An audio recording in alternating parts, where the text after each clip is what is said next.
panahon sa tig-ululan, problema nga dako ang pagbaha bisan diin. May mga basura kita nga makitaan sa mga drainage naton, mayroon man mga basura sa mga kasubaan naton. Pero nakibalo ka mo bala nga diri sa Bacolod City, diri sa Negros Occidental, may mga ginahimo diri mismo nga mga machine nga sarang maka-minimize sa mga basura. Ini ato pag-istoryahan sa sining episode.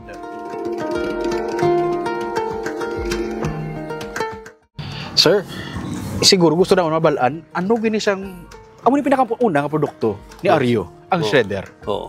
Yung isang shredder, actually, dako ni isang model, no? Oo. Pura mo isang una, isang dumduman mo, may istorya ko sa imo kung ano, na naputo ko. Oo. Muna siya ang nagpabangon sa aton financial, ano? Oo. Kung sila wala maranhig, wala nabuhi, financially. Sir, nga shredder mo na? Di kaya muna siya, pinaka-basic? Siyang nakita ko ng technology ni, upod sa upod sa vermicomposting. Nakita ko siya kung this will revolutionize the agriculture industry. Kaya tanan nga waste naton sa farm, ano, mahimo mo siya sa abono. Kaya imagine that ang waste mo becomes a resource. So it's a very big factor. No? That's why kinapost na gini siya nga ining technology nato sa shredder. Nga, ang farmer magamit gini sila para sa iya kayuhan. Na siya mismo ubras ang abono niya. Kapilan natin, maybe taka na guro tao sa ito, niliwat-liwat atong permining ako, ano, but that's the only way for them to recover from poverty. Kag sa kapigado na itong sitwasyon. So, shredder ni siya 12 horsepower ni siya. More or less 3 to 4 tons per hour ni siya. Ang iya capacity.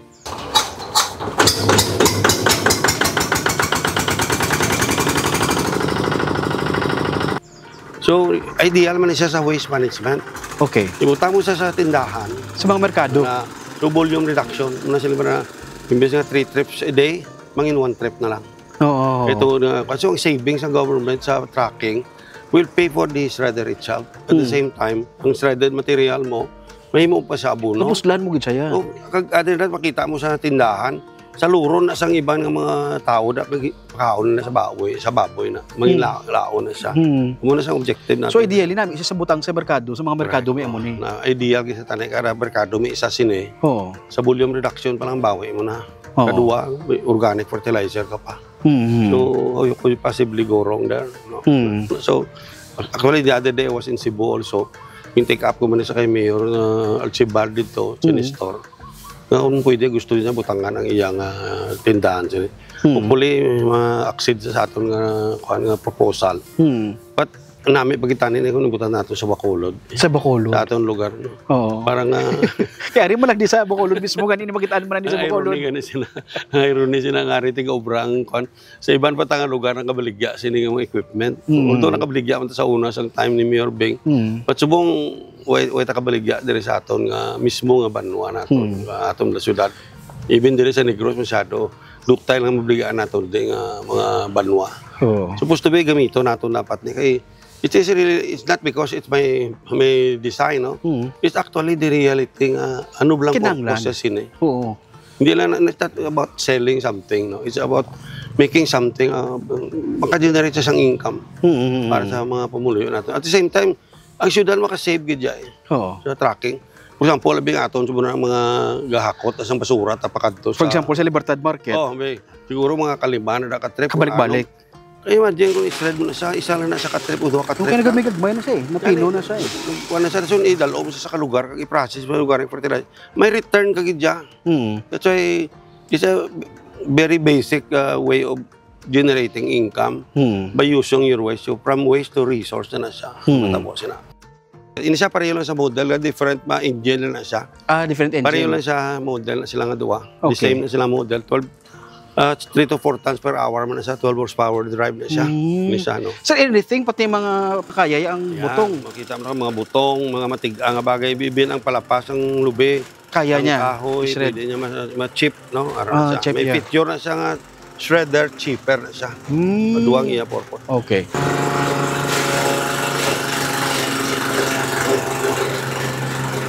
So, nini man nga merlaton, magamit mo ni siya sa mga botilya, waste management ng yapo, mga buka ka botilya, i-process natin into something useful. For patwalks, ang mga himo natin. Papustlan pag idya through this. Ma-recover. Usually, ang pinakadamo nga sagbot, subong sa botilya, bisan diin, makita mo lang. That's why kung i-process mo siya, Pwede mo sa as filler. Imbes magamit ka sa mga pebbles o ano, Oo. decorative siya. Ara siya. Muna siya, muna siyang sample na Sample to. yun na, Na, so, pwede mo siya mag-decorative na siya. So, haluan mo sa semento. Oo, di siya danlog, no? Patwalk na siya, no, at the same time. So, hindi siya kung ma-process mo siya, madula, talom. Makuha mo siya. Ibig di dapat butilya, labi mo dula na, di ba siya mapos ka, labi mo na. Ang delikado pa niya kung sa mga basurahan niya, kay mga kabataan na nag-retrieve sa basura, mapilas. Mapilas pa sila. Okay.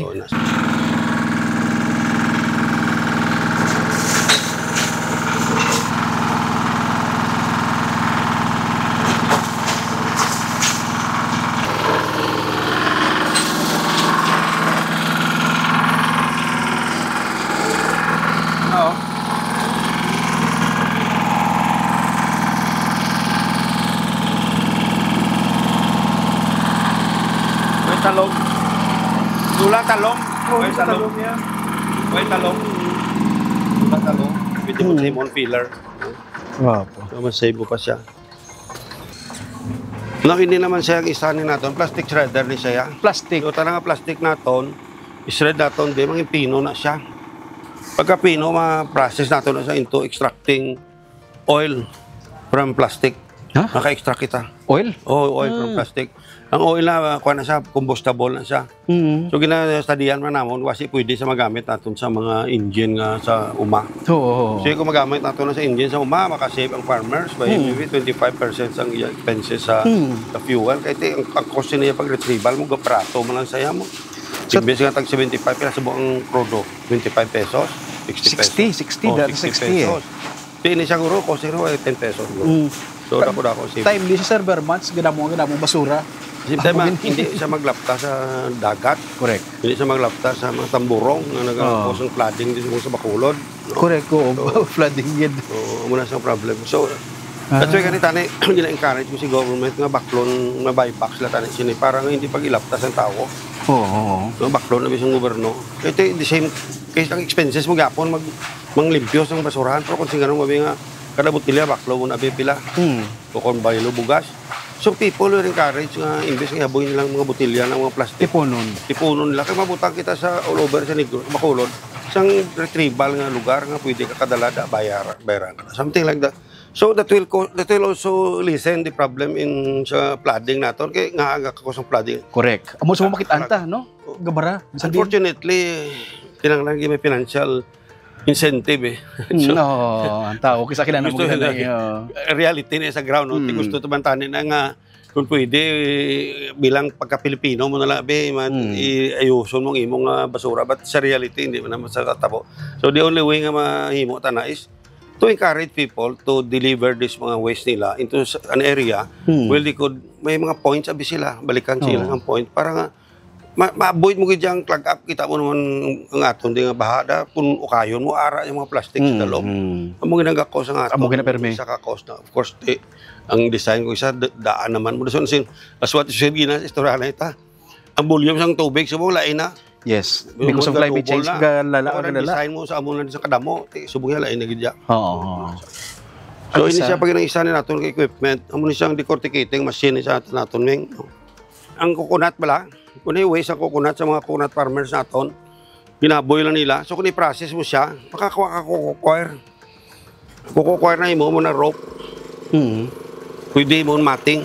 Ang mating sa soil erosion prevention na siya. So gamitin mo na sa mga kalbo ang mga lugar. Okay. Ibutang mo ng mating. In 3 months time, 4 months time, may vegetation na siya. So matamat matubo ng mga hilamon na mga tamnano para sa kahoy. Maka-hold on na ng water sa erosion. Actually may obligasyon ang highway, ang DPWH nga dapat ang mga ginagyan nilang mga dalan nga bago nga nagkuha nilang yung isabi ka bukid. Punta nga gila na dapat mating para maka-recover ang area na para tamnan kahoy, parang hindi magsigisiging erosion. So, ang iya kokodas, kung ma-recover mo na kuha na siya, magamit mo sa medium sa mga planting material. Okay. Magtanom ka kakao, isa sa ka-medium. Oo. Na siya. So, tatan na siya may gamit isa. Okay. You will notice, may nga initanang nga design natin sa equipment natin. Purposely, may income generating ita. no? Hindi lang kasi lang design natin sa kabagay na para just for the sake of designing. It's actually the objective there is to for the people who's gonna use this, make money out of it also. So this is sustainable technology ni siya. No? Makalesen siya basura, makatag siya dugang nga income. Mas may ginapangaboy mong lang. You don't realize nga may value, monetary value na siya. So, maka-income sila nila, gamay na siya. Pero ultimately, kung sige-sige, matakong kitao na. No? So, nini naman ang isa na itong equipment. Amo na tawag na itong rock crusher ni siya. Kalabanan, may mga sa suba, bla. Ini siya, purposely for barangay level na siya. No? Mga barangay. Barangay ni siya. Kay kalabanan, mga bato nga muna kadlag ko, luway naman na pulo sa suba. Kasi kung ikwaon sa barangay, i-process, maging crackstone siya. Crackstone. Para almost zero value, mabaligyan mo siya 900 pesos per cubic. Hindi siya mga 5 cubic per hour ni siya. Capacity ya. So 5 cubic per hour, 5,000 na almost 5,000 per hour. Generate sang barangay income. So imbes nga mabakal pa sila crackstone, sila na mismo maubra nga may suba sila da. Amo na usaro nila sa pagsiminto kung pag-repair sa ilang mga dalan. Correct. Oo. Na siya. So, yung design sila very simple. Mas small scale siya actually nga rock crushing equipment. Kaya mga dagko naton diya nga mga rock crusher ya para na sa commercial ya. Ini purposely sa barangay level na siya. Sa small community. Naman na sa objective naton sini. So ini siya ato niya chopper ni siya naton para magkaon mga baka, mga kanding. Okay. Kita ko niyo. So may chipper man siya, but sila ng kahoy pwede ba na nimo chip. No? So, isali ko yung pinatabunan na subong ko na sa pelletizer. Mubra ka feeds. O kung pura ka ang pelletize mo ang abono. Para mo na usaro mo na abono mo, medyo dugay sa matunaw. Ini siya, isa ka equipment, ato na composter ni siya, no? For example, ang basura na sired naton sa tindahan, ibutang naton dire, ipatiugon mo siya. After mga 5 days, compost na siya. So, kuha mo naman siya. Ang iba na ginahimo nila, mixer. Ginahimo na as mixer. Ibutang nila ng na-shred nila nga bagay. Butangan nila sa mga... So, after mo to shred, sir? Dahon nga na-shred. Sinabi ko, may mukha pag hindi. Paris mo ni siya. Pwede. So, ipagwa mo siya. So, i-compost mo siya. So, kung sa composted na siya, ipakaong mo siya sa lago. Amo na nga ito nga end product natin siya. Makita mo ba lang yung granules mo. Ang granules na abuno na siya. Abuno na ni. Oo. Kuha na yan, nature niya nag-ubra. Hindi kay tao. No, it's a nature-given technology nga may amo ka lang sila, makaproduce ka na pila katunilada kada bulan. So, gamitan mo sa tanom mo, sa imong mga biswin sa imong humayan. Biswin sa imong fruit trees, mga vegetable garden. No? Siya. So, tanawon mo kasi dalom sila, may mga laguna sa da. Mo. So, muna siya. Everyday, kung 1 grammer siya, everyday kinakaon niya 1 gram ng food. So, ining lago, ang kailangan niya, duwa lang gikabagay. Good food and good living condition. Kung sila yung may shade ka lang, may initan. No? Kaya ini siya, natawag nila African Nightcrawler. Gabi ini sila gagwa. Kung adlaw, aras sa dalom. Pagkagabi, saka na sila, kagdira sila gapamusoon. Di na sa mapusoon na nila ng granules. Ariaris pa ba niyo? Spipon mo na siya, buno na siya, actually, no? Dito, ultimately, maubos siya na nila. So, sa iluhon mo na sila sa kalugar. Ang rason na ginatumpok-tumpok na ito ng design na, So, una, flat na niya mo. So, kung itumpok-tumpok na ito, kakibutan mo lagos babaw, madali sila magkilit anay. Kaya kung flat mo na, ang isa kalago, at ito, isa di kalago, hindi sila magkilit anay. Hindi sila kamate. Siguro na aras sila kakilitan na nila pirme. So, sige sila mate nga mate. Sige sila pamata. Yung bata nila, trabador mo man. Na-explain na pirme. So, basta nabi ka ginapadamo mo sila. Di ka kakita technology nga everyday, gadamo sila. Gadakong imo production everyday. No? Pero sila sa shop ya, buta mo na 3 ka welding machine. Subo, boss, aga 3 mo na sa gapon. Bakal kayo.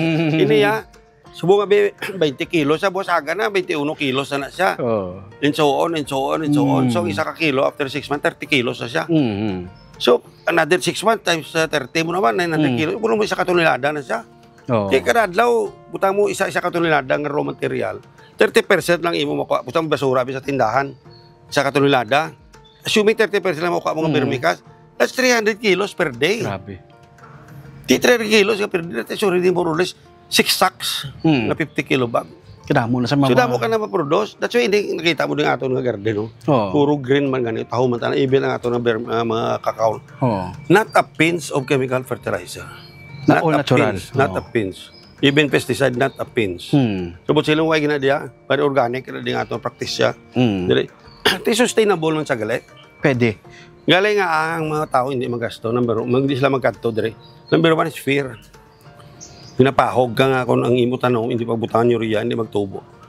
So nga mapapahog ka. Dapat, this is scientifically based eh. Yes. Di ba? So you have to learn to study. Nga inigalingan ang istorya na nila nga hindi magtubo. Ang imo may, kung gamiton mo ya berme, hindi na tuod. Kaya na-prove na namon, bago lang kami nag-harvest dira sa may tabunan, humayan. Ato sa last episode. O gabu, no? nabunga na siya. Gabunga man siya gali. Hindi man siya gali nga hindi mabunga. So amo na siyang essence ang galing kay masiling na sila pero yung farmer nga trabahoso. Trabahoso pero may income ka man. Oo. Di ba? So you have always to remember nga if you do something, this should always be a commensurate ng income nga makuha mo. Hindi na pwede nga, sige ka lang, obra, way kaming income. Di ba? Pero silang obra mo sa farmer, sige sila bakal chemical. Obra sila. Dasun wala magyapon income at the end of the day. Why don't they try this? They might generate income. No? 100% kapasaling kami nga matubo gid ang tanom niya. Kami mismo hindi pa kami mag-usar sini kung kita namon nga way katubo. No? So tanan-tanan sa gali sir, ang hindi nga mga gamit, nami sa kay ang mga basura, kabita nga basura hata na gid dia. Dahon, hilamon. Ako ya makakita ko hilamon niya, tanaw ko ya kwarta na siya. Iba niya hilamon. Ako na pwede na sa imong process sa. Sabi may 500 kilos nga hilamon. Sila lamon na sunugon ta na. I-process mo na ang lamon na ya, iputa mo 30%, 150 kilos na makuha mo ya. Nga abono. Abono. Di ko sunugon mo din na. Sinunog mo kwarta mo. Di ba? So hindi siya mag-harvest kita mo na ginausar naton. Okay. Ano tawag sinina? Ako ni siya na shiver. Amo na ni siya productoming oh. Amo ni siya. Yati blat kabugnaw. What does it says? Kabugnaw sa kay tungod nga may nitrogen siya. Nitrogen na no. Bugnaw siya, no? Di ba? Sumuwagag siya, no? Why siya hindi siya daw inipit siya. So gin-design na nato ni purpose lang para hapos mag-harvest. So ambot ini every month sige harvest namon dire. Yung kwan. So tanang nga basura dire ka palibot, mga dahon, silhig, shred, ibutang de, kaon sa lago. So tanan nga waste management mo dire sa palibot Dili ni tanan. Dili ni tanan. Tamo may mga dahon gani may dahon pa gani way pa madunot to, ara pa siya. Sige. So ato may isa ka kuha na siya. Inasa mo na siyang vermicting na tawag brewer na siya. Butangan mo na 2 ka kilo nga vermicash, 1 ka kilo nga kalamay.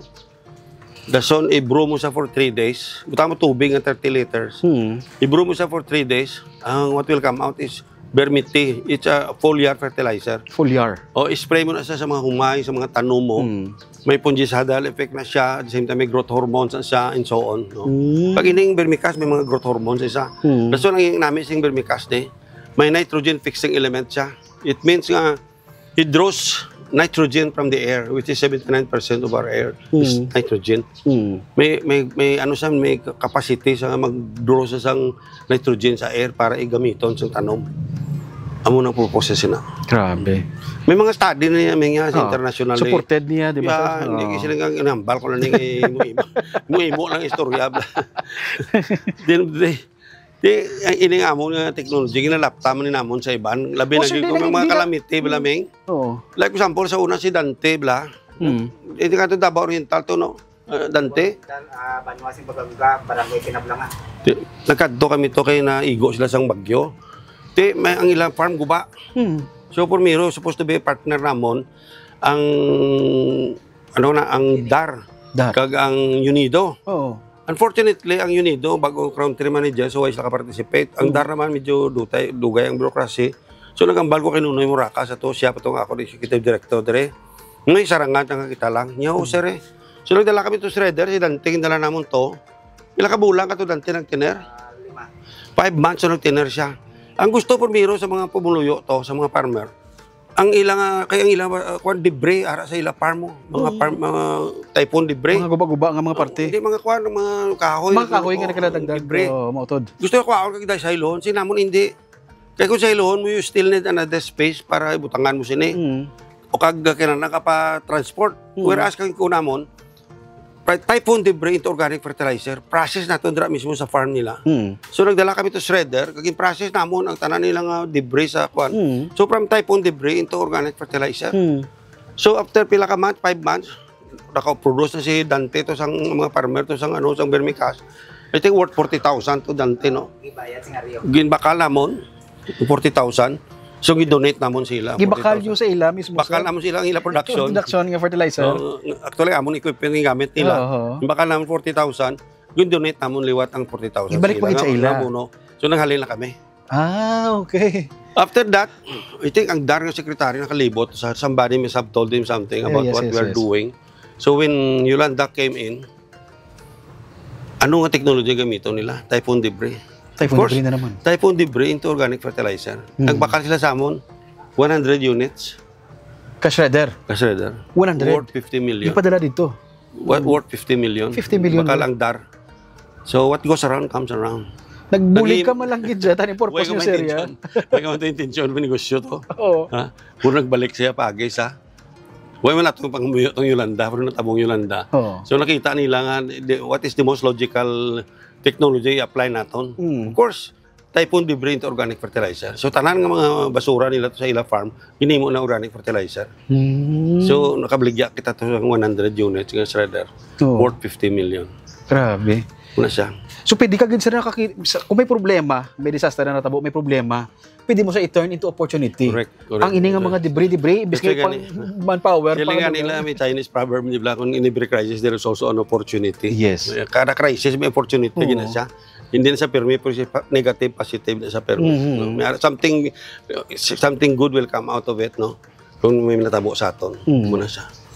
So, sige. So more or less, ang mga technology natin, may iba pa kita lang ang technology, but so far, sa waste management, sa hindi production sa organic fertilizer, purposely for small scale, community-based, yung mga technology, this is the ideal technology. Kag hindi sa nakalabot sa iban-iban nga mga lugar sa Pilipinas. Pilipinas. Damo na baligya all over the Philippines ini. Fortunately, si Senator Villar nag-project sa sini nga composting facility nga na-testingan niya na sa una sa Las Piñas, nga which is successful. She was able to save, I think, 200 million o 250 million a year ang basura sa Las Piñas. Na-turn niya into organic fertilizer. Amo na napag-distribute sa mga farmer ang basura sa nakita niya nga mayo, gusto niya i-spread sa bilog ng Pilipinas. That's why nag-order na sila sang damo ng mga equipment. Ginalaptara naman sa buong sa bilog ng Pilipinas. So far, damo na natagaan naton. Pag na-meet ko man ang iba ng mga beneficiary, ang una ko pero may pamangkot, kamusta ang equipment naton? Hulat-hulat ko sila nga, wala datang equipment. Nakulbaan ko sila.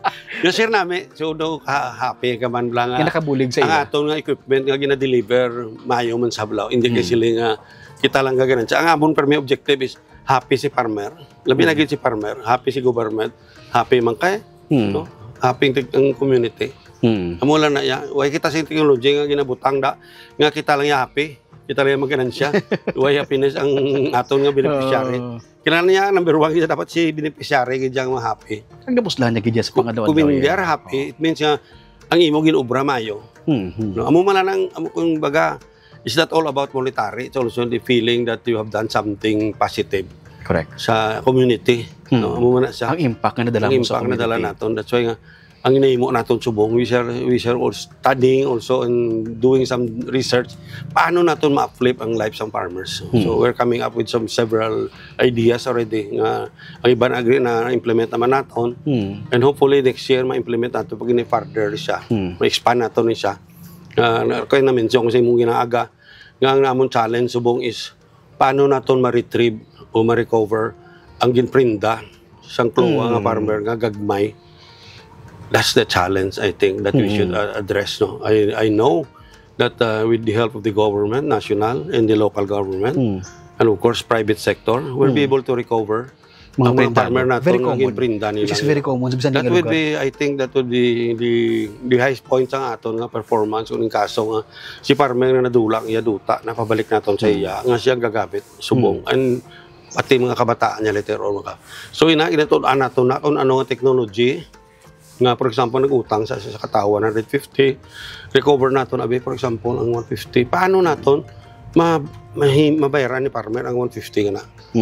So we're trying to come up with some technology nga mag-improve ang iyang income para mabayaran niya. Okay? Hindi makugusto sila nga bawion mong 150 so libre na si farmer. No? Madulang niya dignity as a person, Correct. self-esteem niya. But kung ginabayaran niya, it will take him 5 years, 6 years, whatever. And ultimately, he's gonna own his own land also. Correct. I think that the ultimate goal of our project, what we're doing here in Negros now, no? Especially in Bago City. Kaya hindi sa kung ano mga come up natin nga idea, balang tayo sa next nga mga episode. That's right. Na ipat-pato natin yeah, sa correct. ila. I'm glad also nga si Mayor Mayet na sa Biliana sa Bago. is also in line with what we're doing bilang buligan niya ng farmer. So kung private sector, local government, national government, and media of course, no? We will be able to attain Yes. our goal of making the farmer sustainable and be able to have a better and happy life. Kabay pa nakhatag kami sang dugang ang mga impormasyon subong sa inyo sa siningang weekend. Kita na kita next week. Dali lamang sa Are You Agreeable?